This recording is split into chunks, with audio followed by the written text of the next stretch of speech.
എല്ലാവർക്കും എൻ്റെ യൂട്യൂബ് ചാനലിലേക്ക് സ്വാഗതം. ഇന്ന് ഞാൻ ഇവിടെ തയ്യാറാക്കാൻ പോകുന്നത് ഒരു ബനാന ബദാം സ്മൂത്തിയാണ്. നമുക്ക് നോക്കാം ഇതെങ്ങനെയാണ് തയ്യാറാക്കുന്നതെന്ന്.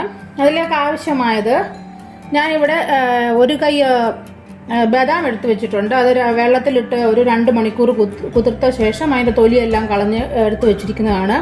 പിന്നെ അതിലേക്ക് ആവശ്യമായത് 2 പഴം, വലിയ പഴമാണ് എടുത്തിരിക്കുന്നത്. നിങ്ങളുടെ കയ്യിൽ ഇത്ര വലിയ പഴം ഇല്ലെന്നുണ്ടെങ്കിൽ നിങ്ങൾക്ക് ഒരു 3-4 ചെറിയ പഴം എടുത്താൽ മതി.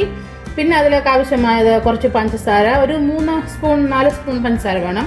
പിന്നെ അതിലേക്ക് ആവശ്യമായത് തണുത്ത മിൽക്കാണ് ഞാൻ 1 ഗ്ലാസ് ഇവിടെ എടുത്തിരിക്കുന്നത്.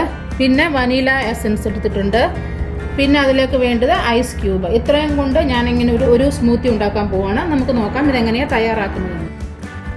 ഞാനിതാ ഈ 2 പഴം ഇവിടെ ചെറുതായി കട്ട് ചെയ്ത് വെച്ചിട്ടുണ്ട്.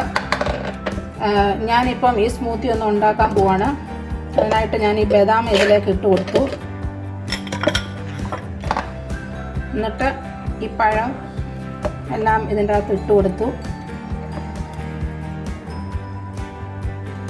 ഇതിലേക്ക് നമുക്ക് എടുത്ത് വെച്ചിരിക്കുന്ന പഞ്ചസാരയും ചേർത്ത്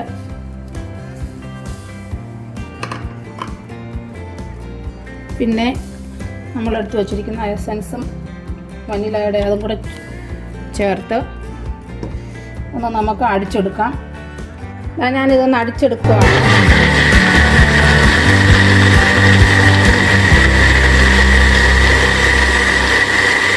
ഇതിവിടെ ഒരു പേസ്റ്റ് രൂപത്തിലായി വന്നിട്ടുണ്ട്.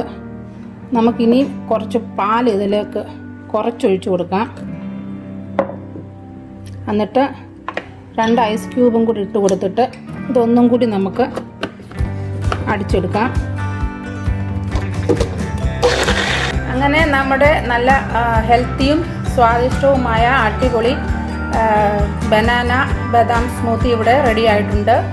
ഇത് പഴമൊന്നും തിന്നാത്ത കുഞ്ഞുങ്ങളുണ്ടെങ്കിൽ അവർക്കും, അതുപോലെ തന്നെ ബദാം ഒന്നും തിന്നാത്ത കുഞ്ഞുങ്ങളുണ്ടെങ്കിൽ അവർക്കൊക്കെ ഇങ്ങനെ സ്മൂത്തി ആക്കി കൊടുത്തു കഴിഞ്ഞാൽ വളരെ നല്ലതാണ്, നല്ല ഹെൽത്തിയാണ്. എല്ലാവരും ഇതൊന്ന് തയ്യാറാക്കി നോക്കുക. എന്നിട്ട് ഫീഡ്ബാക്ക് അറിയിക്കുക. കമൻറ്റ് ചെയ്യാനും ഷെയർ ചെയ്യാനും സബ്സ്ക്രൈബ് ചെയ്യാനും മറക്കരുതേ. Thank you for watching.